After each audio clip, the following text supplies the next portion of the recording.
Hello everyone, welcome to Med DK's चैनल। तो guys, जैसा हमने पिछले लेक्चर में जनरल एम्ब्रियो का लेक्चर 1 कंप्लीट कर लिया था, उसका जो लेक्चर 2 है वो अपलोड हो जाएगा। और मैं जानता हूँ फेशियल नर्व अप्लाइड का भी पार्ट बाकी है, वो भी अपलोड हो जाएगा। और हेड एंड नेक तो हमारा साथ ही साथ चलता जा रहा है। आज हम एक नई यूनिट की शुरुआत कर रहे हैं, दैट इज़ जीआईटी डेवलपमेंट। अब आप बोलोगे हेड एंड नेक से अचानक जीआईटी पे कैसे आ गए? एक्चुअली ये एम्ब्रियोलॉजी का ही पार्ट है। एम्ब्रियोलॉजी के अंदर मैंने आपको बताया था जनरल एम्ब्रियो और सिस्टमिक एम्ब्रियो होगी। हम सिस्टमिक एम्ब्रियो अभी पढ़ने जा रहे हैं। तो सिस्टमिक एम्ब्रियो में जीआईटी डेवलपमेंट का एक नाम का पूरा यूनिट है, जीआईटी नाम की यूनिट है। तो उसके अंदर हम पढ़ेंगे फोरगट, मिडगट, हाइंडगट एंड मतलब हमारा जेनेटाइल सिस्टम डेवलपमेंट। इसमें हम स्टमक वगैरह का डेवलपमेंट भी पढ़ेंगे, तो और पैनक्रियास का डेवलपमेंट पढ़ेंगे। ठीक है, तो ये सारी है हमारा टारगेट टू कंप्लीट जीआईटी। आज हम फोरगट और पैनक्रियास पढ़ेंगे और स्टमक के साथ साथ हम मीज़ोगैस्ट्रियम भी पढ़ते हैं यहाँ पे। ठीक है, तो मीज़ोगैस्ट्रियम और स्टमक हो जाए। अगले लेक्चर में जो जीआईटी डेवलपमेंट का अगला लेक्चर होगा उसमें हम स्टमक मीज़ोगैस्ट्रियम का डेवलपमेंट देख लेंगे। उसका अगला लेक्चर होगा उसमें हम हाइंडगट एंड यूरोजेनाइटल सिस्टम का डेवलपमेंट देख लेंगे, स्पेसिफिकली यूरोजेनाइटल सिस्टम में। ठीक है, तो आज हम जीआईटी डेवलपमेंट से शुरू करेंगे। जैसे आप जानते हैं लेक्चर के एंड में आप इन सब इमेजेस से ओरिएंट हो जाएंगे। ये मैकल्स डायवर्टिकुलम की इमेजेस हैं, बहुत इंपॉर्टेंट अप्लाइड है। सर्जरी में हम इसको और डिटेल में पढ़ते हैं। सर्जरी में जब आप वहाँ पे लेक्चर्स देखेंगे तो वहाँ पे बाउल ऑब्स्ट्रक्शन नाम के लेक्चर्स होंगे, 2 पार्ट में डिवाइड होंगे। तो बाउल ऑब्स्ट्रक्शन पार्ट 1 में जब congenital anomalies of the congenital anomalies पढ़ाएंगे तब मैकल्स डायवर्टिकुलम आता है। वहाँ पे हम डिफरेंट 8 केसेस में डिवाइड करके मैकल्स डायवर्टिकुलम पढ़ते हैं। ठीक है, ये भी मैकल्स डायवर्टिकुलम का केस है। ये भी मैकल्स डायवर्टिकुलम के डिफरेंट स्टेजेस हैं। ठीक है, ये हमारा annular pancreas that is a very common congenital abnormality which is been found। Actually pancreas division most common है, बट ये भी हमको देखने को मिलती है। ठीक है, और ये हमारा पेनक्रियास का डेवलपमेंट है। ये मैंने इमेज नेटर्स से लिए, नेटर्स एटलास इमेज से, जस्ट आपको बताने के लिए। बाकी मैं डायग्राम पे ड्रॉ करके आपको बताऊंगा। तो ठीक है, शुरुआत करते हैं हम। अब भाई पहले मैं आपको बता दूँ, फोल्डिंग, यहाँ पे आपको एक टर्म मिलेगा, फोल्डिंग ऑफ एम्ब्रियो।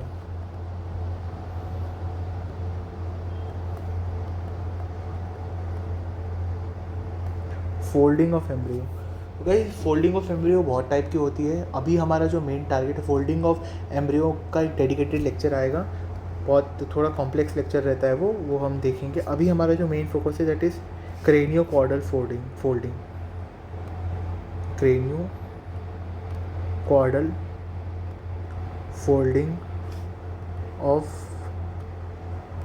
एम्ब्रियो। ठीक है, क्रेनियो कॉर्डल फोल्डिंग का क्या है मतलब, मान लो ये एम्ब्रियो है तो उसके वो ऐसे फोल्ड हो रहा है ताकि उसकी क्रेनियल की साइड में फोल्डिंग हो रही है। मतलब जस्ट आप एक्चुअली फोल्डिंग का क्या मतलब आप समझते हैं कि एम्ब्रियो जो है वो डिफरेंट प्लेन्स में रोटेट होता है या फिर फोल्ड होता है ताकि अलग अलग ऑर्गन्स जो है वो डेवलप हो सके। उसको हम फोल्डिंग ऑफ एम्ब्रियो बोलते हैं। बहुत सारे टाइप की फोल्डिंग होती है। अभी हमको क्रेनियो कॉर्डल फोल्डिंग पे ध्यान देना है। ठीक है, क्रेनियो कॉर्डल फोल्डिंग मतलब वो हेड और उसका जो जेनाइटल सिस्टम है वहाँ, मैंने आपको क्रेनियो कॉर्डल पिछले लेक्चर में बता दिया था जब आप टर्मिनोलॉजी समझ रहे थे। ठीक है, तो उसमें मैंने आपको बता दिया what is cranial, what is caudal बता दिया था मैंने आपको। ठीक है, तो क्रेनियो कॉर्डल मतलब हेड की तरफ से रोटेट हो रहा है, यूरिनो जेनाइटल सिस्टम की तरफ से भी वो रोटेट हो रहा है, कॉर्डल पार्ट से रोटेट हो रहा है। ठीक है, तो वो हमको देखना है, तो शुरू करते हैं।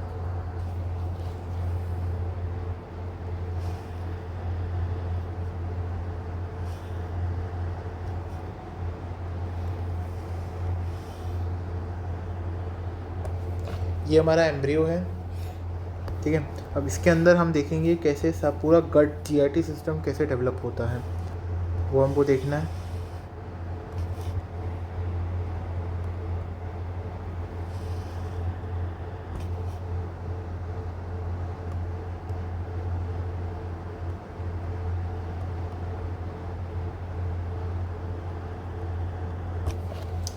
अब ये मैंने क्या बनाया वो आपको बता देता हूँ।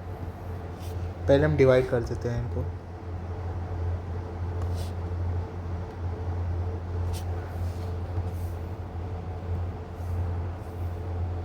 ये हमारा क्रेनियल एंड है,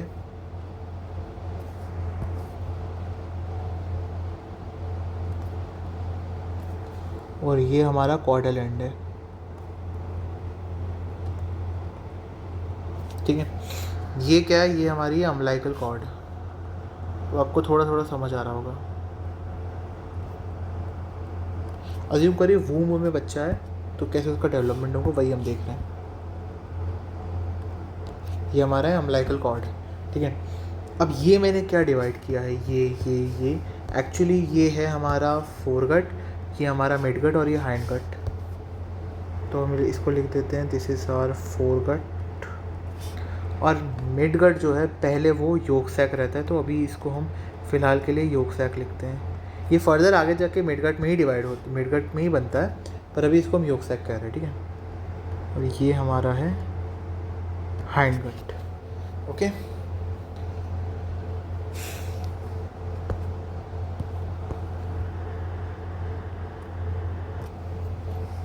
ठीक है।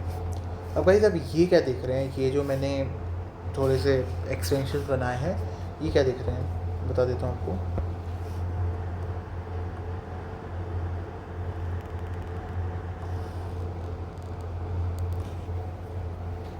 ये हमारा है एलेंटॉइस,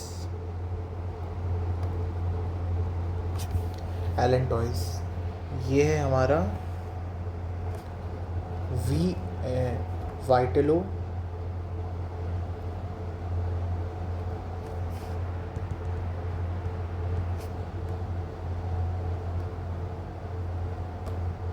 इंटेस्टाइनल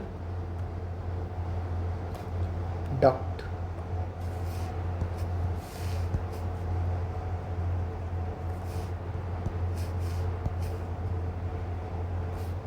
VID से हम इसको शॉर्ट फॉर्म में लिखते हैं, वाइटेलो इंटेस्टाइनल डक्ट, ठीक है।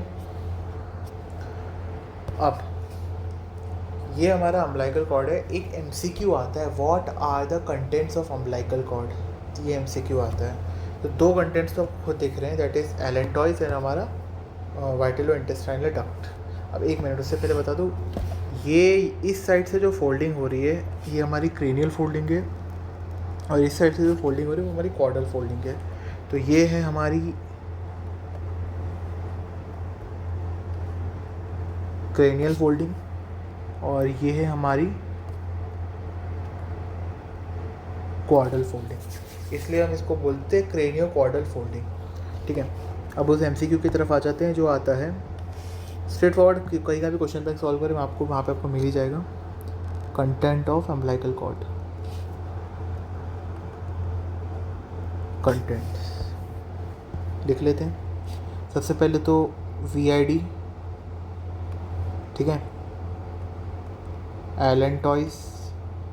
अब वो चीज़ जो हमको डायग्राम में नहीं दिख रही है, that is left and right, left and right umbilical artery. Fourth, left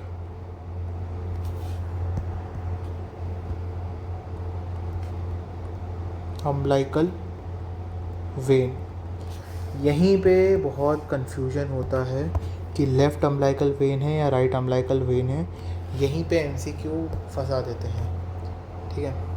पांचवा है वॉटन्स जेली,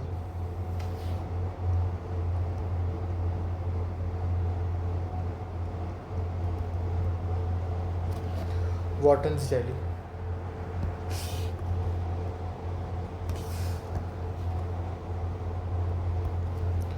ठीक है। तो ये बहुत ही इम्पोर्टेंट MCQ है, पूछा जाता है। और जब भी आप CID का करेंगे क्वेश्चन बैंक सॉल्व, तो आपको ये मिलेगा ही मिलेगा एम्ब्रियो का, ओके। अब एक और चीज़, मेरे को अब आप लोग ये क्वेश्चन का आंसर दीजिए कि ये जो VID है और एलेंटॉइस है ये किससे डिराइव हो रहे हैं। इसी इन पार्ट में से आप मुझे आंसर दीजिए कि किससे डिराइव हो रहे हैं VID और हमारे एलेंटॉइस। सबसे पहले VID की बात करते हैं, आप बताइए किससे डिराइव हो रहा है, आप खुद बोलिए। ऑफ कोर्स योग सैक से डिराइव हो रहा है हमारा, गुड। एलेंटॉइस किससे डिराइव हो रहा है हमारा, हाइंडगट। यही सोच रहे होंगे आप, नहीं। एक्चुअली ये जो है, ये योग सैक जो है ये यहाँ भी एक्सटेंशन देता है और यहाँ भी एक्सटेंशन देता है। तो एक्चुअली हमारा जो योग सैक है उसी से हमारा VID और वाइटेलो इंटेस्टाइनल VID और एलेंटॉइस बनता है। एक्चुअली हमारा योग सैक जो है वो फोरगट, मिडगट, हाइंडगट तीनों के डेवलपमेंट के लिए इसी से डिराइव होते हैं हमारे जो चीज़ें होती हैं। तो आपको कभी भी जीआईटी में डेरिवेटिव्स कभी ना याद आ रहे हो तो आप सिंपल योग सैक भी लिख सकते हैं, ठीक है। योग सैक से सब डिराइव हो रहा है, ठीक है। तो वी आई डी किससे डिराइव हो रहा है? Yolk sac. एलेंटस किससे डिराइव हो रहा है? Yolk sac. फोरगट किससे डिराइव हो रहा है? Yolk sac. हाइंडगट किससे डिराइव हो रहा है? Yolk sac. और ये जो हमारा मिडगट है वो किससे डिराइव हो रहा है? Yolk sac. तो आप ये पॉइंट नोट कर लीजिएगा अपने नोट्स में, अगर आप नोट्स बना रहे हो तो, या फिर जिस भी बुक में आप पढ़ रहे हो उस पॉइंट को आप नोट कर लीजिएगा कि ये सब जो चीज़ें हैं सब योग सैक से डिराइव हो रही है, ठीक है। आगे बढ़े। तो ये हमारा बेसिक सा जीआईटी का जस्ट आउटलेट था, मेरे को आपको बताना था, ठीक है। तो अब हम मेन शुरू करते हैं।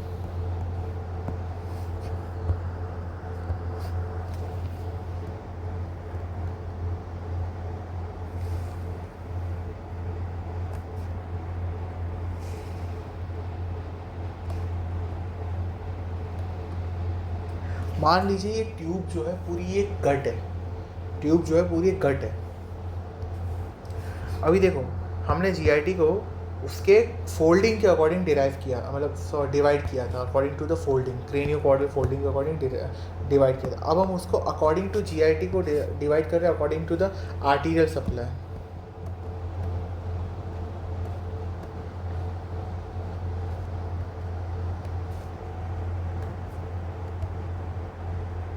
जीआईटी डेवलपमेंट या डिवीजन अकॉर्डिंग टू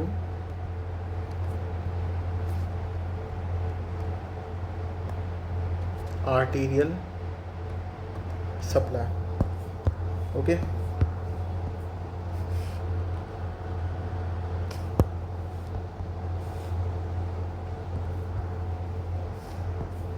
अब ये हम वापस डिवाइड कर देते हैं इसको फोरगट, मिडगट और हाइंडगट में डिवाइड कर देते हैं। फोरगट, मिडगट और हाइंडगट।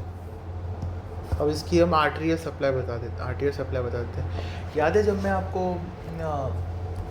सबक्लेवियन आर्टरी पढ़ा रहा था, तब मैंने आपको डिसेंडिंग थियोरेटिक एओर्टा और असेंडिंग थियोरेटिक एओर्टा इसके बारे में थोड़ा सा बताया था मैंने आपको। तो यहाँ पे अगर आप बात करें तो अब हमारा कौन सा एओर्टा हम यूज़ करेंगे, आप सोचिए एब्डोमेन में कौन सा एओर्टा जाएगा टू सप्लाई, आप सोच के देखिए कुछ। Of course descending thoracic aorta. अगर आपको थोड़ा भी सबक्लेवियन आर्टरी याद आ रही हो तो मैंने उसमें आपको बताया था ये डिसेंडिंग थियोरेटिक एओर्टा के बारे में। तो अब यहाँ पे जो आर्टरियल सप्लाई रहेगी, जो हमारे गट की आर्टरियल सप्लाई रहेगी, that is descending thoracic aorta से ही रहेगी, इसकी ब्रांचेस होंगी। तो इसको भी हम लिख दें, ये क्या है हमारा DTA। DTA का फुल फॉर्म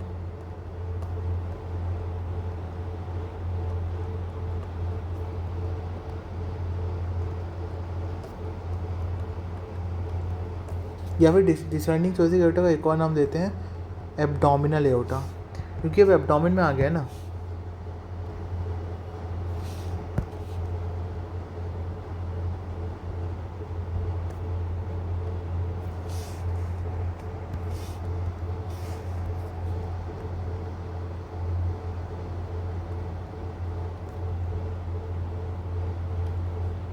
तो हम भी इसको DTA की जगह एब्डोमिनल एओर्टा लिखेंगे तो ज़्यादा बेटर रहेगा। तो अभी मैं केवल इसको एओर्टा लिख रहा हूँ,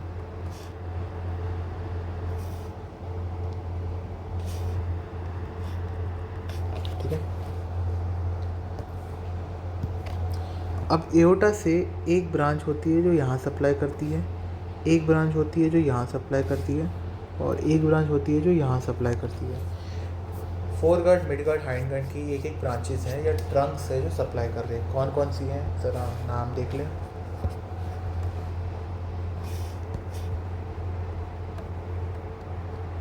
सबसे पहले this is the coeliac trunk.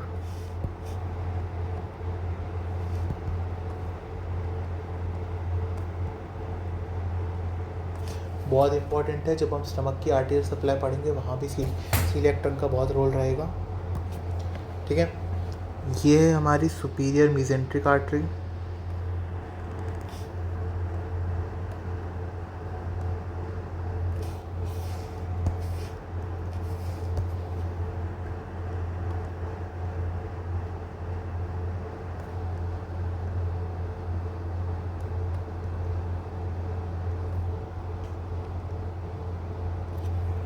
और ऑफ कोर्स इसका नाम आप खुद बता सकते हैं। अगर वो सुपीरियर है तो ये क्या है, इंफीरियर।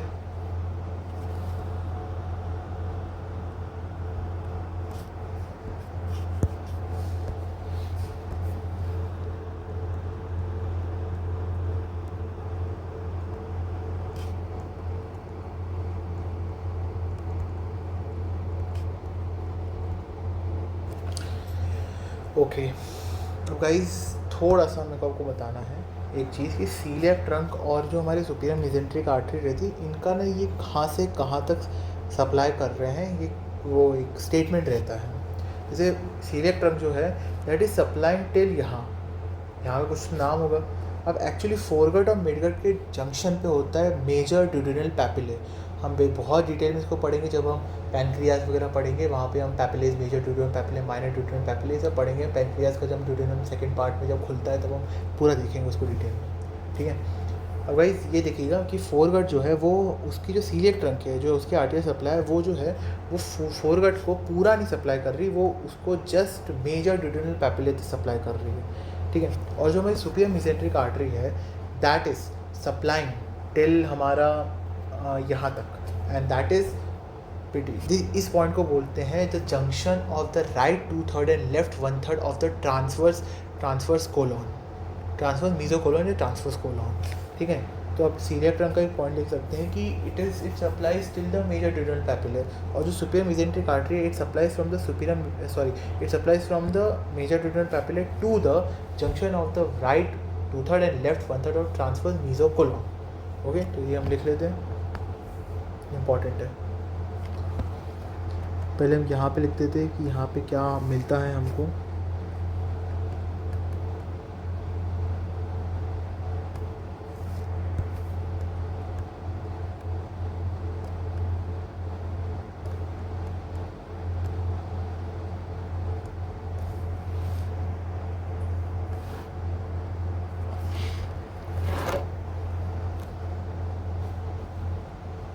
वो है मेजर ड्यूडेनल पैपिले, ये है junction of right 2/3 and left 1/3 of transverse mesocolon. Transverse mesocolon ऐसा होता है कि जैसे हम जब इंटेस्टाइन पढ़ेंगे, पूरा ऐसा इंटेस्टाइन पढ़ेंगे, तो ये जो पार्ट होता है that is known as transverse mesocolon splenic. यहाँ पे स्प्लीनिक फ्लेक्शर्स वगैरह होते हैं, यहाँ पे हिपैटिक फ्लेक्शर होता है, वो वहाँ पे देखेंगे जब हम एब्डोमेन पढ़ेंगे, ठीक है। तो ये होता है। अब इसका जो मेन नोट पॉइंट है वो लिख देते हैं, यही वाला note point.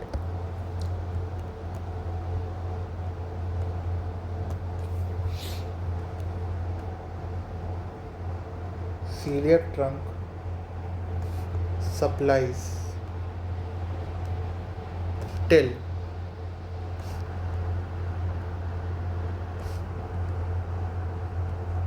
major duodenal papillae, और हमारा कौन सी थी, superior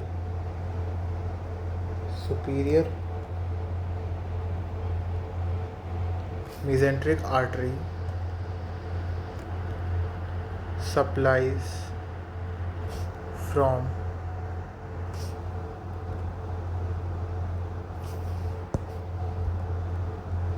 major duodenal papillae to junction of right 2/3 and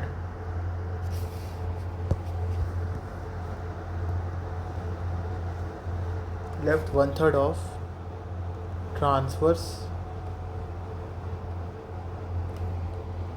मीजोकोलॉन,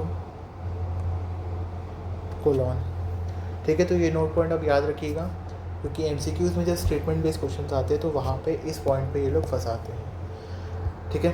तो ये अकॉर्डिंग जीआईटी को हमने डिवाइड कर दिया according to their blood supply के बेसिस पे, हमने उसको आर्टीरियल सप्लाई के बेसिस पे हमने उसको डिवाइड कर दिया। ये अब ये ध्यान रखिएगा, जब हम जीआईटी, जब हम इंटेस्टाइन वगैरह सब जब हम एब्डोमेन में अच्छे से पढ़ेंगे तो हम आराम से superior mesenteric artery, inferior mesenteric artery के अलग अलग डिफरेंट ब्रांचेस को पूरा अच्छे से डायसेक्ट करके उसकी हर एक ब्रांचेस के बारे में हम पढ़ने वाले। इवन हम एब्डोमिनल एओर्टा में भी एक सेपरेट एक लेक्चर में एक छोटा सा 15-20 मिनट का पार्ट दिया जाता है, जिसमें पूरे एब्डोमिनल एओर्टा की सारी ब्रांचेस, जितनी भी लैटरल एंटीरियर जितनी भी ब्रांचेस है, सबको एक पार्ट दिया जाता है। जो हम जब डायफ्राम पढ़ते तो पूरे से एब्डोमिन को करके उसकी सारी ऐसे ब्रांचेस निकलती है, फिर बाइफरकेट वगैरह होकर निकलती है, वो हम एब्डोमिनल एओर्टा में अच्छे से पढ़ेंगे, ठीक है, तो उसका लोड मत लीजिएगा अभी, केवल उसकी मेन ब्रांचेस मैंने आपको बताई, सीलियर टर्न सुपिया मेजेंट्री कार्टरी इंफर मेजेंट्री कार्टरी। तो बुक में आप और ब्रांचेस देखें तो टेंशन मत दीजिएगा, वहाँ पे सेपरेट एब्डोमिनल एओर्टा पे एक लेक्चर होगा, वहाँ पे हम देख लेंगे उसको, ठीक है, एब्डोमिन में। ओके, अब गाइस ये हमने देख लिया, अब हम देखते हैं पैनक्रियास का डेवलपमेंट। उससे पहले मैं आपको कुछ बर्ड्स के बारे में बता देता हूँ, जो हेपेटिक बर्ड्स होते हैं, पैनक्रियाटिक बर्ड्स होते हैं, जिससे हमारा लिवर ये सब डेवलप होता है। और रेस्पिरेटरी बर्ड के बारे में आपको बता देता हूँ।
ओके, अब हम देख रहे हैं स्पेसिफिकली फोरगट को।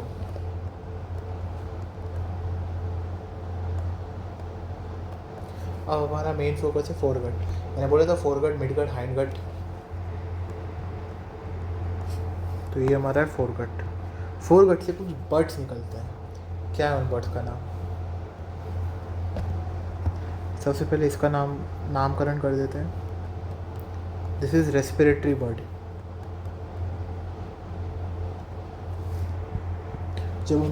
जब हम रेस्पिरेटरी सिस्टम में लंग्स का डेवलपमेंट देखेंगे, तब इस रेस्पिरेटरी बर्ड का बहुत इंपॉर्टेंट रोल रहेगा। जब हम ट्रेकिया, इसोफेगस का पूरा देखेंगे कैसे वो बाइफर्केशन होता है, उसमें बहुत कुछ अंदर बल्जिंग क्या बोल रहा हूँ, अंदर डिप्रेशंस होते हैं, फिर वो जाके डेवलप होता है, वो वहाँ पे लंग के डेवलपमेंट में देखेंगे।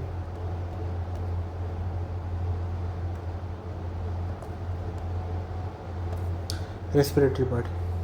अब ये है हमारे बॉडी का आगे वाला पार्ट, और ये हमारे बॉडी का पीछे वाला पार्ट। आगे को क्या बोलते हैं? एंटीरियर। पीछे को क्या बोलते हैं? पोस्टीरियर। और एक नाम है एंटीरियर को हम क्या वेंट्रल बोल सकते हैं? यस। पोस्टीरियर को क्या हम डॉर्सल बोल सकते हैं? बस। तो यहाँ पे एक और नामकरण हो गया, वेंट्रल पैनक्रियाटिक बर्ड। ये हमारा वेंट्रल पैनक्रियाटिक बर्ड, नाम से समझ आ रहा है पैनक्रियास के डेवलपमेंट में रोल प्ले करेगा। ये हमारा हेपेटिक बर्ड मतलब एक छोटी सी, हम जब वो बॉटनी में फ्लावर्स वगैरह के बारे में पढ़ते हैं, तो वहाँ पे भी हम बर्ड्स वगैरह के बारे में पढ़ते हैं। वही एक छोटी सी आउटग्रोथ होती है, तो वही ये बर्ड एक छोटी सी आउटग्रोथ है।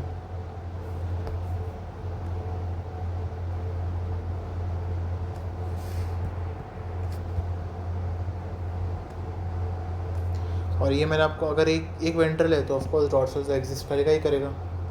तो ये हमारा डॉर्सल पैनक्रियाटिक बर्ड।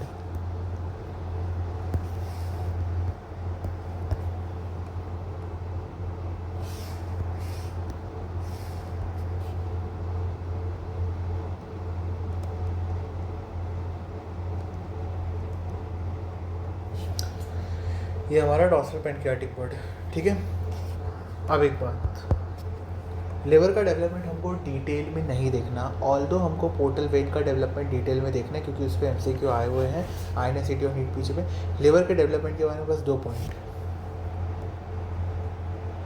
उससे पहले 1 मिनट, ये जो हमारा पूरा फोरगट है, that is endodermal in origin. Foregut है दैट इज़ एंडोडर्मल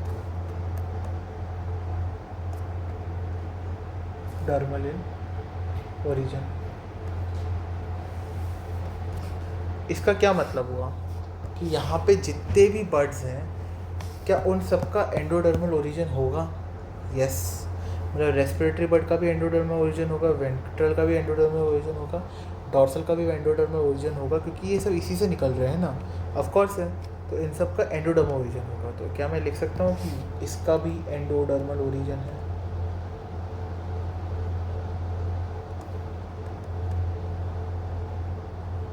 यस। अब लिवर पे आते हैं, यही बस मुझे बात बतानी थी यहाँ पे। अब लिवर पे आते हैं।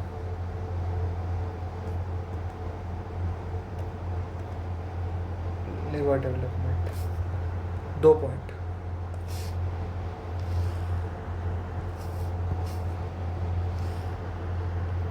जो लिवर है वो हमारे 2 चीज़ों से डिराइव होता है। एक तो मैंने आपको बता दी हेपेटिक बर्ड, एक होता है सेप्टम ट्रांसवर्सम। अब सेप्टम ट्रांसवर्सम क्या होता है? अगर मैं आपको थोड़ा यहाँ पे ले जाऊँ वापस,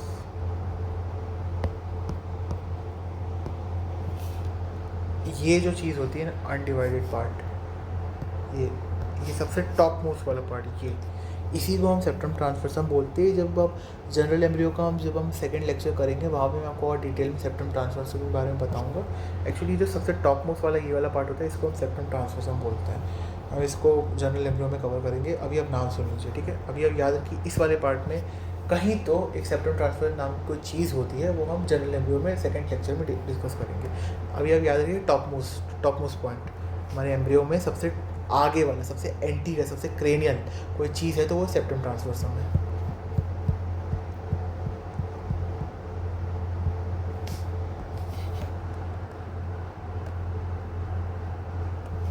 सेप्टम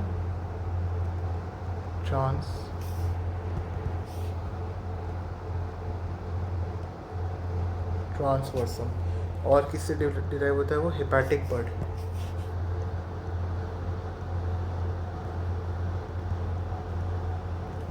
सेप्टम ट्रांसवर्सम कौन कौन सी चीज़ों को डिराइव करता है? दैट इज़, एक तो डिराइव करता है हमारे कफर सेल्स को डिराइव करता है, और दूसरा वो हमारे स्ट्रोमा ऑफ द लिवर को डिराइव करता है। Gives origin to stroma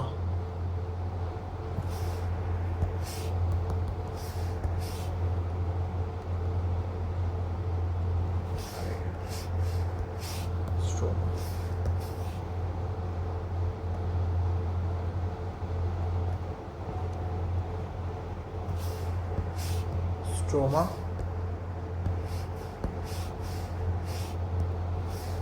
and Kupffer cells of liver.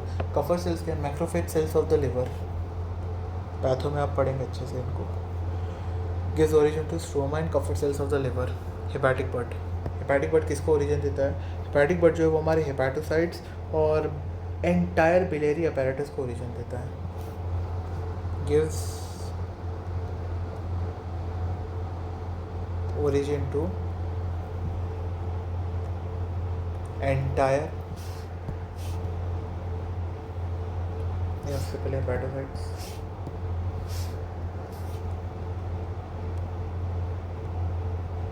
Hepatocytes and entire biliary apparatus. Okay, तो आपको यहाँ पे यही चीज़ नोट करनी थी।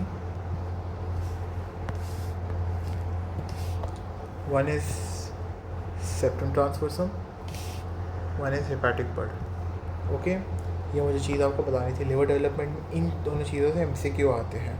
स्ट्रेट फॉरवर्ड सिंपल सी बात पूछी जाती है कि liver is derive from ABCDE करके बहुत सारी चीज़ देंगे, विच आप वो बोलेंगे इज़ करेक्ट, ऐसे बोल देंगे ACAE ऐसा कोई बोलेंगे, ठीक है? तो 2 चीज़ें होंगी, सेप्टम ट्रांसवर्सम एंड हेपेटिक बर्ड, ठीक है? ओके, अब हम यहाँ पे देख लेते हैं पैनक्रियास का डेवलपमेंट, ठीक है? क्योंकि पैनक्रियास फॉरवर्ड के एरिया में आता है। Okay,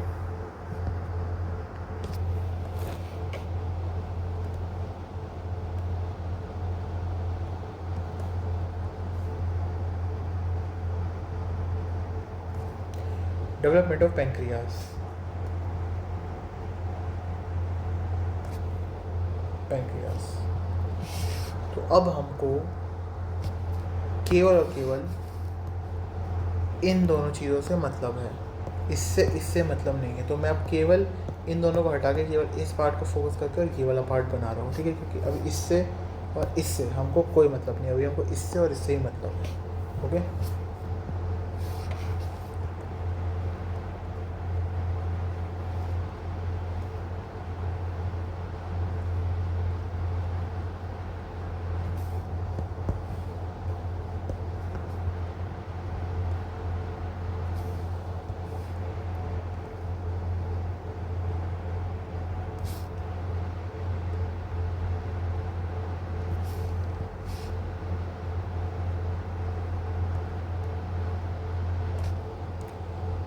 okay. सो ये हमारा बॉडी का एंटीरियर वाला पार्ट है, ये पोस्टीरियर वाला पार्ट है। तो ये वेंट्रल पेनक्रियाटिक बड है और ये डॉर्सल पेनक्रियाटिक बड है। डॉर्सल पेनक्रियाटिक बड थोड़ा बड़ा होता है as compare to ventral pancreatic bud, ठीक है।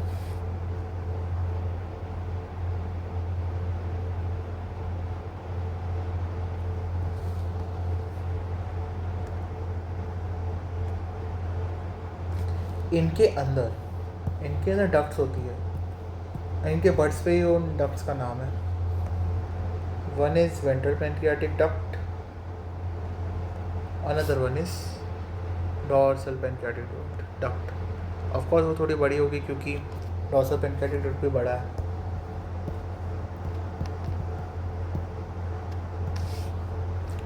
ये क्या है हमारा फोरगट, ये हमारा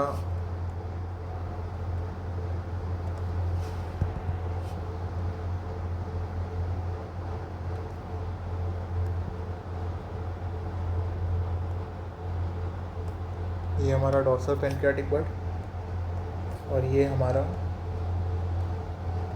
वेंट्रल पेनक्रियाटिक बड। और ये उनके बेसिस पे उनका नाम भी है इन डक्ट्स का।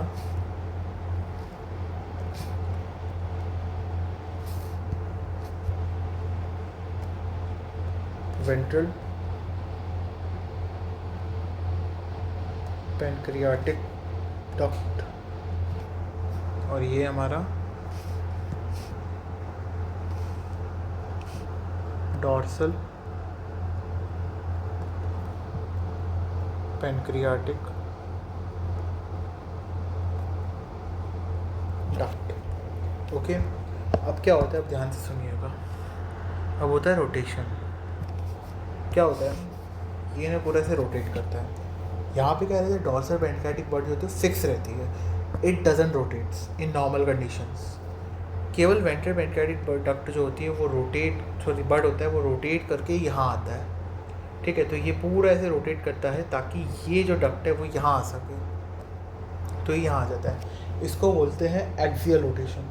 एक्सियल रोटेशन क्या होता है, मतलब यहाँ पे जो है वो बड जो है वो रोटेशन अंडरगो कर रहे हैं और उनकी डिफरेंशियल ग्रोथ हो रही है और एपोप्टोसिस हो रहा है, ठीक है। स्ट्रेट फॉर सीधी सी बात है कि जो हमारा बड है वो रोटेट कर रहा है, वो अंडरगो ग्रोथ डिफ्रेंसिएशन हो रहा है और उसका एपोप्टोसिस हो रहा है। एपोप्टोसिस का मतलब होता है as a program cell death. यहाँ पे क्या किया, बॉडी ने प्रोग्राम किया है कि इसको वहाँ रोटेट करो, और यहाँ पे क्या करेंगे, हम इन दो डक्ट्स का एनास्टोमोसिस करेंगे। तो एनास्टोमोसिस करने के लिए हमको थोड़े से टिश्यू को रप्चर करना पड़ेगा ताकि इन दो जो डक्ट्स है वो आ सके, एक दूसरे से मिल सके। इसलिए यहाँ पे एपोप्टोसिस एक्चुअली हो रहा है, ठीक है। ठीक है, तो आपको इतनी डेप्थ में नहीं जानना है, आपको बस बताना है यहाँ पे एक्सियल रोटेशन हो रहा है जिसमें बर्ड्स का रोटेशन हो रहा है, डिफरेंशियल ग्रोथ हो रही है और एपोप्टोसिस हो रहा है। This is the meaning of axial growth. Okay, apoptosis कहाँ हो रहा है, कैसे हो रहा है, वो आपको जानने की ज़रूरत नहीं है। जस्ट आपको बताना है कि यहाँ पे रोटेट होकर आ रहा है कौन, हमारा ventral pancreatic duct in normal conditions. आगे मैं आपको एनुलर पेनक्रियास बताऊँगा, वहाँ पे अलग कंडीशन हो जाएगी। फिर foregut undergo axial rotation. Okay,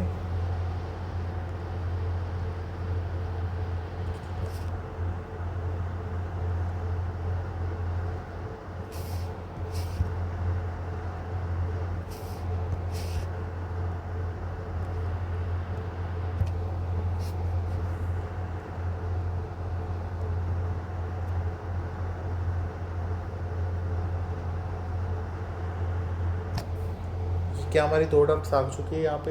yes. Okay. Axial rotation का मतलब क्या होता है? Birds undergo rotation plus differentiation and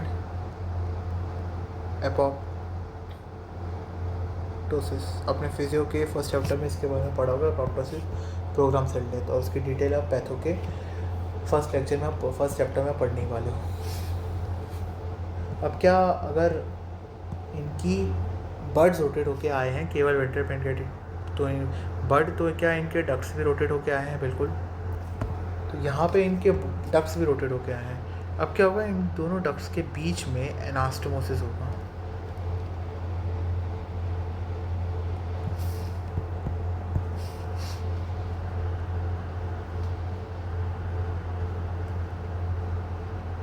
ये हो रहा है इन दो डक्ट्स के बीच में एनास्टोमोसिस।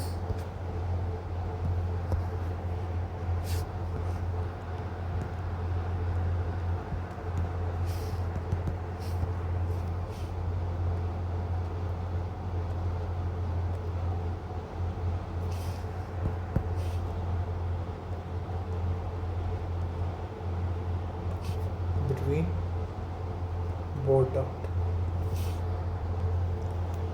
तो यहाँ पे इनका एनास्टोमोसिस हो गया। ओके। अब इसके कारण क्या होता है, हमारी जो डक्ट है वो ना एक्चुअली 2 पार्ट में डिवाइड हो जाती है। एक तो ये पूरा पार्ट और एक ये पार्ट, ठीक है। एक तो ये part and second this one. अब जो हमारा ये वाला पार्ट होता है ना, मैं इसको हाईलाइट कर देता हूँ।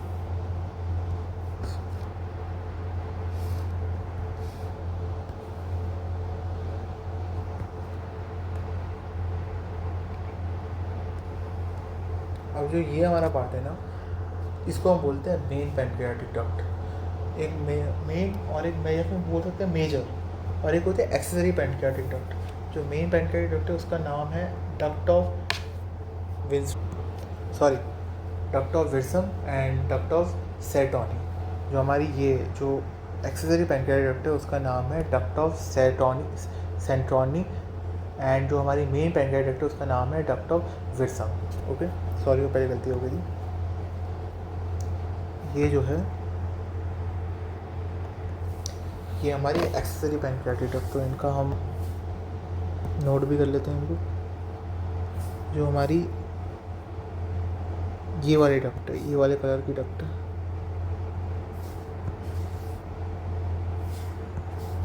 और जो हमारे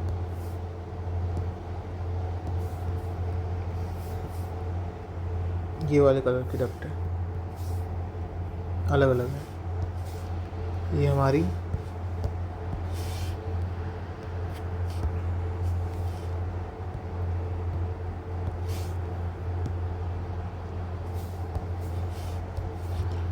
main pancreatic duct,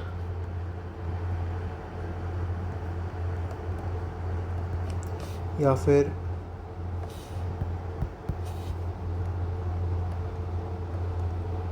duct of Wilson. ये हमारी accessory pancreatic duct, that is हमारा duct of सेंटोर्नी,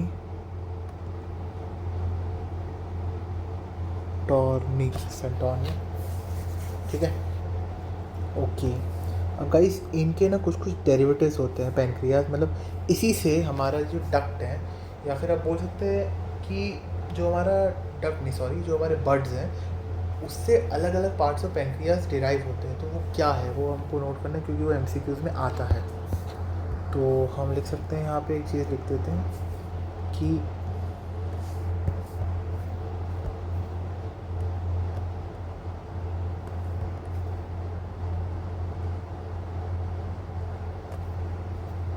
ventral pancreatic bird से जो हमारा आगे वाला है उससे हमारा डिराइव होता है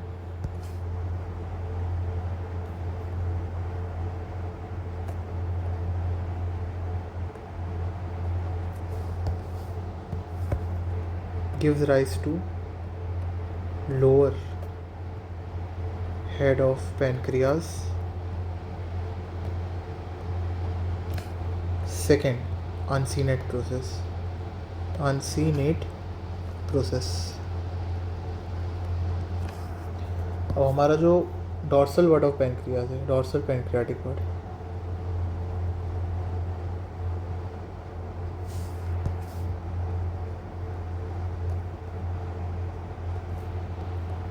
ये हमारा है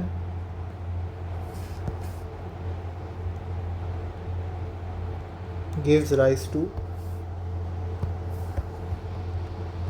of course upper head of pancreas, क्योंकि वहाँ लोअर है.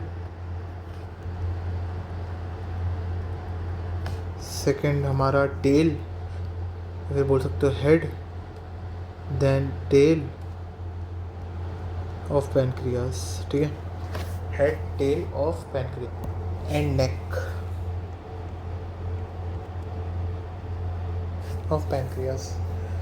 तो अब एक पैनक्रियास का डायग्राम बना देते हैं, उसमें आपको बता देता हूँ कि कौन कौन से कहाँ के पार्ट हैं जो ओरिजिन दे रहे हैं. ठीक है,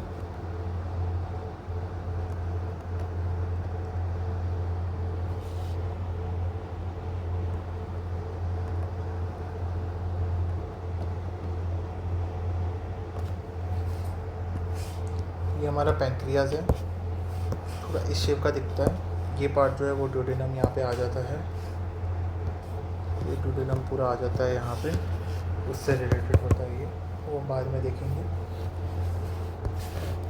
यहाँ पे मैं आपको एक इंटरेस्टिंग फैक्ट बता देता हूँ टनल ऑफ लव के बारे में. थोड़ा डिफरेंट है, वो विपल सर्जरी से रिलेटेड है, बट थोड़ी सर्जरी की बात है. मैं जस्ट आपको थोड़ा सा यहाँ पे उसका ओवरव्यू दे देता हूँ. विपल सर्जरी की बात है, टनल ऑफ लव. ठीक है, वो बताता हूँ मैं आपको. ठीक, और जो हमारे ये वाला पार्ट है, ये पूरा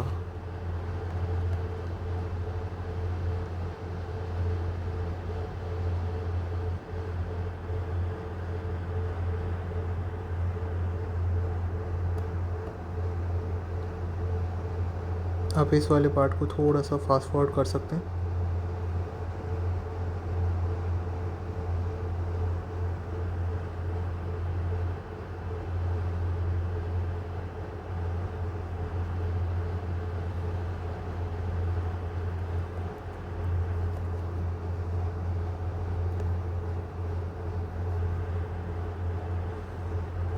ये जो इसका नीचे वाला पार्ट है, that is derive from ventral pancreatic bird, और ये जो ऊपर वाला पार्ट है,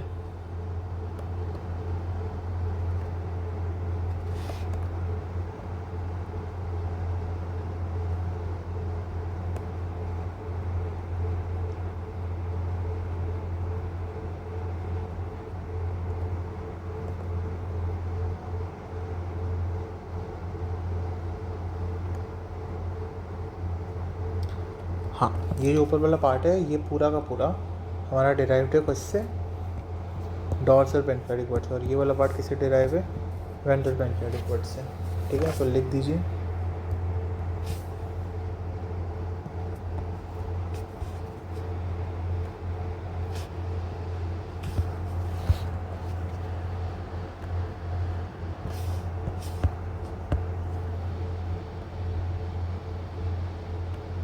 derived from ventral pancreatic bud,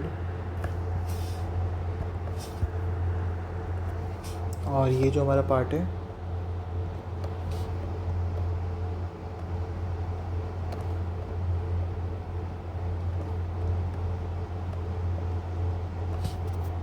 derived from dorsal pancreatic बड.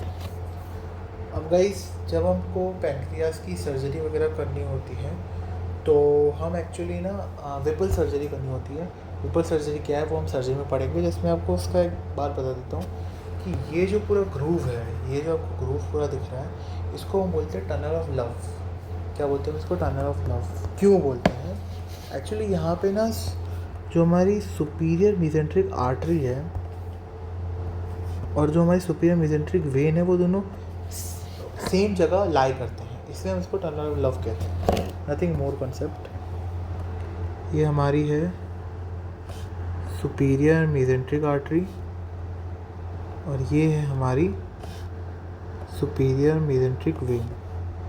क्या बोलते हैं इस एरिया को, इस ग्रूव को, ये वाले ग्रूव को हम बोलते हैं tunnel of love. Actually tunnel of love uncinate process और हेड के बीच में लाई करता है। ये जो पूरा पार्ट है ना, ये दिस वन, ये जो पूरा पार्ट आप देख रहे हैं, this is uncinate process of liver. ठीक है, ऐसे थोड़ा बल्जिंग भी आपको दिखती है यहाँ पे। ये पूरा अनसीनेट प्रोसेस है। ये हेड है, ये नेक है और यहाँ पे टेल आ जाती है। ठीक है, ये पूरा डिवाइडेड होते हैं हमारा पैनक्रियास। वो पैनक्रियास में एब्डोमेन पढ़ेंगे। फिर मैं आपको बता देता हूँ, ये हेड है। तो tunnel of love is between uncinate process and head of pancreas.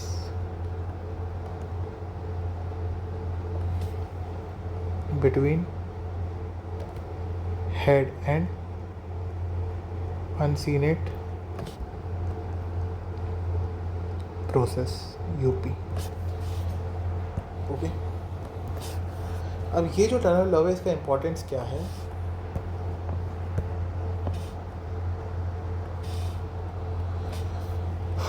Tunnel love should remain intact. Tunnel love should remain intact for Whipple surgery.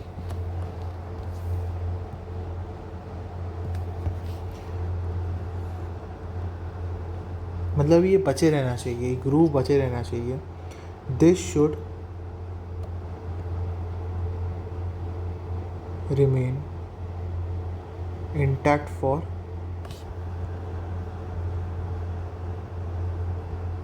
Whipple surgery. Okay, तो ये हमारा पैनक्रियास का डेवलपमेंट भी हो गया, हमको यहीं तक पढ़ा था। अब हम देख लेते सारे अप्लाइड्स।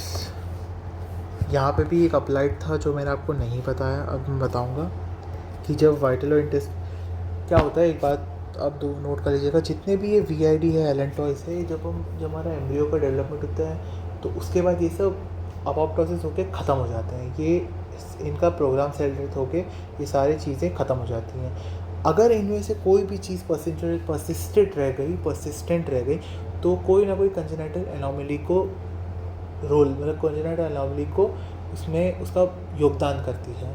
तो दैट्स द ओनली थिंग कि अगर मान लो वाइटल इंटेस्टाइनल ट्रैक्ट, हम फेरेंजियोलॉजिस्ट वगैरह में ये कंसेप्ट जो है बहुत कॉमन है कि कोई भी एम्ब्रियोलॉजिकल थिंग जो एम्ब्रियोलॉजिकली जानी चाहिए, उसका डीजनरेशन हो चाहिए आफ्टर द डेवलपमेंट, अगर वो रह जाती है उसको हम बोलते हैं embryological remnant.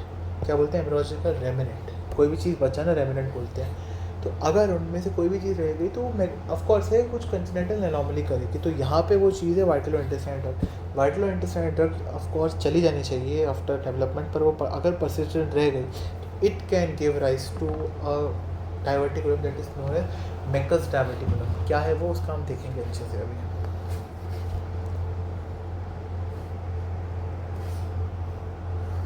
If it persists,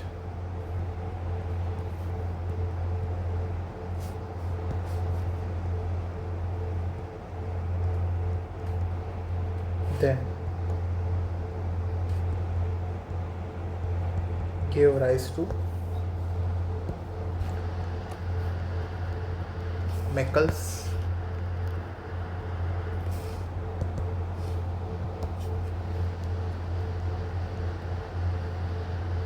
diverticulum.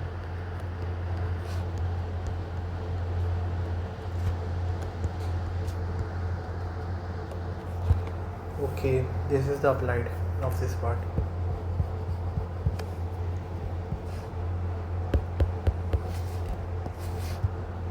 अब हम आ जाते हैं यहाँ के अप्लाइड पे। मैकस डायवर्टिकुलम थोड़ा और डिटेल में देखते हैं अभी थोड़ी देर में। यहाँ के अप्लाइड में आ जाते हैं। If first, that is pancreatic TVism, most common congenital abnormality of the pancreas happens when ventral and dorsal pancreatic bud fails to rotate. Okay अगर वो दोनों रोटेट नहीं हो पाते तो पेंक्रियाटिक डिवीज़न हो जाएगा. ठीक है, मोस्ट कॉमन कंजेनिटल एब्नॉर्मेबिलिटी. ठीक है, सेकेंड है हमारा एनुलस पैंक्रियास.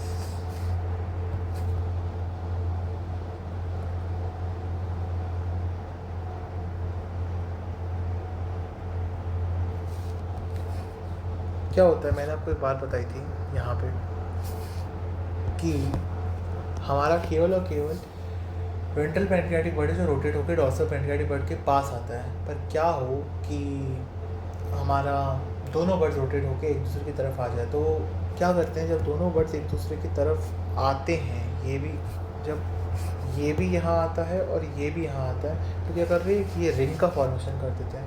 और उस रिंग के फॉर्मेशन के कारण वो सेकेंड पार्ट ऑफ ड्यूडेनम, मैंने आपको बताया था कि ये जो है वो सेकेंड पार्ट ऑफ ड्यूडेनम से रिलेटेड. अब मान लो कि ये जो पार्ट है ये यहाँ आ जाए और पूरा एक रिंग का फॉर्मेशन करते हैं, तो ये तो हमारा सेकेंड पार्ट ऑफ ड्यूडेनम है पूरा. ये सेकेंड पार्ट ऑफ ड्यूडेनम को क्या करेगा, पूरा दबाएगा. इसके कारण क्या होगा, वो उसको कंप्रेस करेगा. तो there will be symptoms of compression of the second part of duodenum. यही है एनुलस ऑफ पैंक्रियास. वो किसको कंप्रेस करते हैं, सेकेंड पार्ट ऑफ एनुलस. कैसे होता है, जब दोनों बर्ड्स एक दूसरे की तरफ रोटेट होकर आते तो वो एक कॉन्सेंट्रिक रिंग का फॉर्मेशन कर देते, जिसके कारण हमारा सेकेंड पार्ट ऑफ ड्यूडेनम वो होता है, कंप्रेस होता है. यहाँ पे हमारा सेकेंड पार्ट ऑफ ड्यूडेनम होता है. ठीक है, ऐसे होता है. हम देखेंगे ड्यूडेनम पूरा ऐसे बना के ड्यूडेनम को आगे जाके देखेंगे.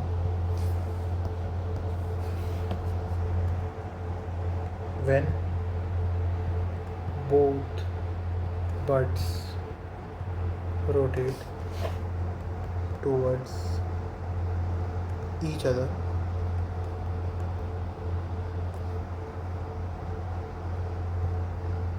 lead to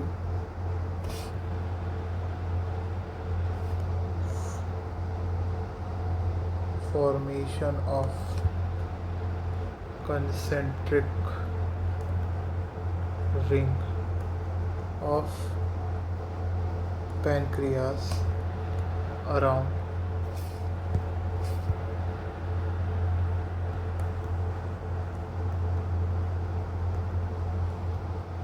second part of duodenum,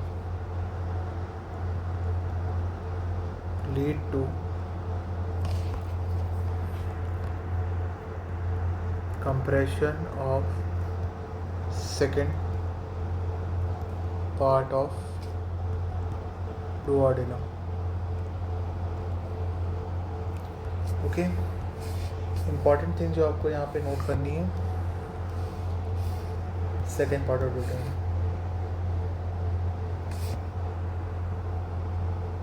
that's the thing और that is MCQ point. Okay, और एक बात आपको क्या नोट करनी है, पैंक्रियाटिक डिवीज़न मोस्ट कॉमन होता है. ये सब MCQ पॉइंट्स हैं.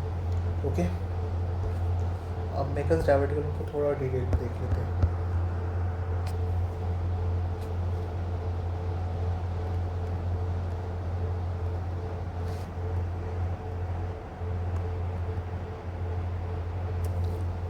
देखो, मैंने आपको ये तो बता दिया कि जब पर्सिस्टेंट रह जाती है वर्टिब्रल इंटेस्टाइनल डक्ट, तो हम ऑफ कोर्स उसको मेकल्स डायवर्टिकुलम बोलते हैं. अब मेकल्स डायवर्टिकुलम के अंदर भी क्या 3-4 क्लासेस आती हैं, उनमें से एक क्लास पे मुझे ज़्यादा फोकस करना है. ये भी बेसिकली हम सर्जरी में ज़्यादा डिटेल में पढ़ेंगे. आप फर्स्ट ईयर की एम्ब्रियोलॉजी की किताबों में इसको नहीं देखेंगे. बट मेरे को एक चीज़ आपको समझानी है, दैट इज़ एनाटॉमिकली रिलेटेड, इसलिए मेरे को आपको बताना बहुत ज़रूरी है.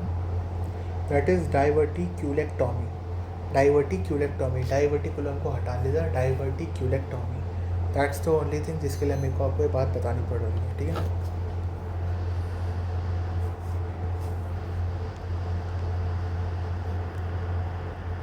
When here there is Meckel's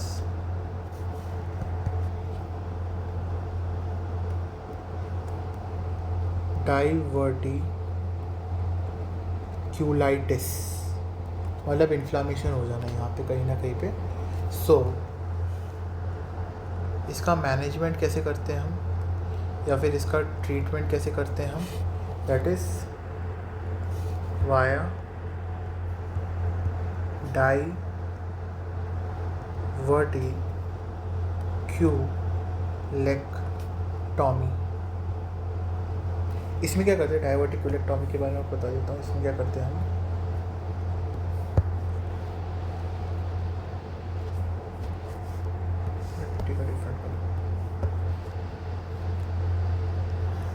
मान लीजिए हमारे कोई पार्ट ऑफ इंटेस्टाइन है और यहाँ से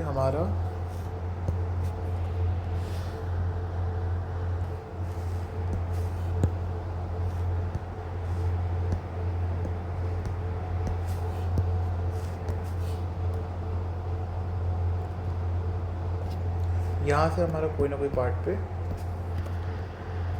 एक डाइवर्टिकुलम निकला हुआ है।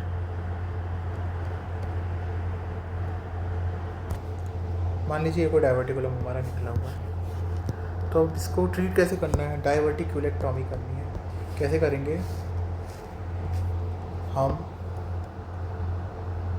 यहाँ से और यहाँ से कट लगाएंगे, इसका हम इस पूरे को हटा देंगे, रिमूव। इसी को बोलते हैं नोन एज डाइवर्टिक्यूलेक्टॉमी। ठीक है, ये बस मुझे आपको प्रोसेस बताना था कि हम ऐसे करते हैं। This is known as diverticulectomy. तो इस टर्म को याद रखिएगा, डाइवर्टिक्यूलेक्टॉमी करते हैं ऐसे। इसका डायग्रामेटिक रिप्रेजेंटेशन आप एग्जाम में बना सकते हैं। ओके, तो इसी के हिसाब से सारे अप्लाइड ख़त्म होते हैं। अब आइए उन इमेजेस पे आ जाते हैं, तो आपको और अच्छे समझ आएगा। अब देखिए यहाँ पे ना, इस इमेज में रियल केस इमेज है। यहाँ पे आप देख सकते हैं एक अबनॉर्मल ग्रोथ हो रही है यहाँ पे हमारे इंटेस्टाइन में, ये पूरी से बाहर आ रही है। क्या आप देख सकते हैं, क्या इस पार्ट को अप्रिशिएट कर सकते हैं। ये हमारा मैकल्स डाइवर्टिकुलम है। क्लासिक केस ऑफ मैकल्स डाइवर्टिकुलम मतलब एक इंटेस्टाइन होती है, वहाँ से एक अलग सा अजीब सा पार्ट बाहर आ जाना। मान लीजिए नॉर्मल इंटेस्टाइन ये रन कर रही है, वहाँ से कहीं से एक अजीब सा ऐसी पाउचिंग जैसे बाहर आ जाना। मोस्ट कॉमनली वो मैकल्स डाइवर्टिकुलम ही होता है। बहुत इंपॉर्टेंट है वो, और उसको हटाना ज़रूरी है। तो ये हमारा क्या है, मैकल्स डाइवर्टिकुलम। ठीक है, मैं नोट भी कर लेता हूँ। ये 1, ये 2, ये 3 और ये 4। ठीक है, सब क्या है, मैकल्स डाइवर्टिकुलम है। ठीक है, ओके। ये तो एनुलस ऑफ पैनक्रियास का केस है।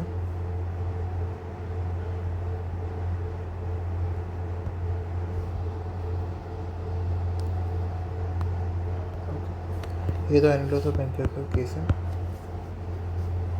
अब यहाँ पे आप देखिए, यही मैं आपको बता रहा था। इस इमेज पर नेटर्स एटलास की इमेज है, ध्यान से देखिएगा। नॉर्मल इंटेस्टाइन रन कर रही है, वहाँ से एक एबनॉर्मल ग्रोथ आ जाना और उसको सारी आर्टीरियल वगैरह सप्लाई भी थोड़ी बहुत मिल जाना। ठीक है, यही हमारा मैकल्स डाइवर्टिकुलम है। अब देखिए क्या हो रहा है यहाँ पे ना, हमारा अब ध्यान से देखिए, ये इसकी स्टेजिंग है। पहले स्टेज में ऐसा हो सकता है कि मैकल्स डाइवर्टिकुलम जो वो हमारे अम्लाइकस, ये हमारा अम्लाइकस है, T4 क्या बोल रहा हूँ, L3 L4 वगैरह लेवल पे रहता है। तो यहाँ पे क्या आप देख सकते हैं कि हमारा जो मैकल्स डाइवर्टिकुलम है वो इससे जॉइन हो गया वाया फाइब्रस बैंड या फाइब्रस कॉर्ड के थ्रू जॉइन हो गया है, कि जस्ट उसने अपना अम्लाइकस से कनेक्शन बना लिया है। सिंपल इस केस में केवल मैकल्स डाइवर्टिकुलम इतना कर रहा है। अब क्या हो गया कि अब उसने क्या किया, यहाँ पे भी कॉर्ड बनी, दूसरे क्या हो, उसने यहाँ पे पूरा ओपन कैनाल बना लिया। मतलब क्या हो रहा है कि अब मान लीजिए कि इंटेस्टाइन से एक डायरेक्ट ओपनिंग हमारे अम्लाइकस पे बन गई है वाया मैकल्स डाइवर्टिकुलम। और इसका बहुत केस होता है कि जो हमारा फीकल मैटर है वो बाहर दिखने लग जाता है, क्योंकि यहाँ पे इंटेस्टाइन में हमारा फीकल मैटर पूरा रन वगैरह करता है। तो फीकल मैटर क्या होता है, हाईली प्रेशराइज सिचुएशंस में होता है। तो अब क्या होता है, वो यहाँ से भी बल्ज आउट होना शुरू कर देता है। इसलिए अब कई बार आप केसेस देखते हैं अपनी नेट वगैरह में इमेजेस देखी होगी कि हमारे अम्बिलिकस से फीकल मैटर के कुछ पार्टिकल्स बाहर आ रहे हैं। That is a clear cut sign of can be 90% probability कि वो मेकस डायवर्टिकुलम है। ठीक है, तो बाहर ही हमारे फीकल मैटर आने लगे क्योंकि पूरा फिस्चुला बन चुका है, एक प्रॉपर ब्लाइंड सैक ओपनिंग बन गई है। दैट इज़ हमारा मेकस डायवर्टिकुलम, उसकी डायग्नोसिस अब आराम से बना सकते हैं। अब ये केस देखिए, ये थोड़ा अलग केस है। ठीक है, इसमें क्या हुआ है, हाँ इसने ना हमारे इस केस में इसने हमारे अम्बिलिकस में एक ब्लाइंड सैक या ओपनिंग बना दी है, पर वो ओपनिंग किसी भी तरीके से इंटेस्टाइन से कनेक्टेड नहीं है, क्योंकि यहाँ पे ये फाइब्रस बैंड से कनेक्टेड, कोई ओपन सैक से कनेक्टेड नहीं है, एक नॉर्मल फाइब्रस बैंड से कनेक्टेड है। तो यहाँ पे क्या होता है, हमारा अम्बिलिकस बहुत ज़्यादा वाइड दिखता है, उसका बहुत डेप्थनेस रहती है जो नॉर्मल डेप्थनेस से ज़्यादा रहती है। दैट इज़ वाई, क्योंकि वो वहाँ पे एक अम्बिलिकल सैक क्रिएट हो जाता है। That is a sign of Meckel's diverticulum. अब क्या हुआ, यहाँ पे ना कोई कैविटी है, ना कोई साइनस है, नथिंग इज देयर। वही हमारा मेकस डायवर्टिकुलम फाइब्रस बैंड से कनेक्टेड, बस एक उस फाइब्रस बैंड में एक सिस्ट का फॉर्मेशन हो जाता है, which is also threatening, life threatening condition. इस सिस्ट को फटाफट से हटाना होता है to save the patient's life, क्योंकि बहुत पेनफुल होता है ये। तो वहाँ पे एक सिस्ट फॉर्मेशन हो जाना, ठीक है, तो वो भी एक केस है मेकस डायवर्टिकुलम को। तो ये इसकी स्टेजिंग, वो क्या क्या कर सकता है मेकस डायवर्टिकुलम हमारा, ठीक है, ये बात हो जाती है। अच्छा, अब हम देखते हैं एनुलस ऑफ पैंक्रियास। यहाँ पे थोड़ी सी गलती है, फर्स्ट नहीं, एक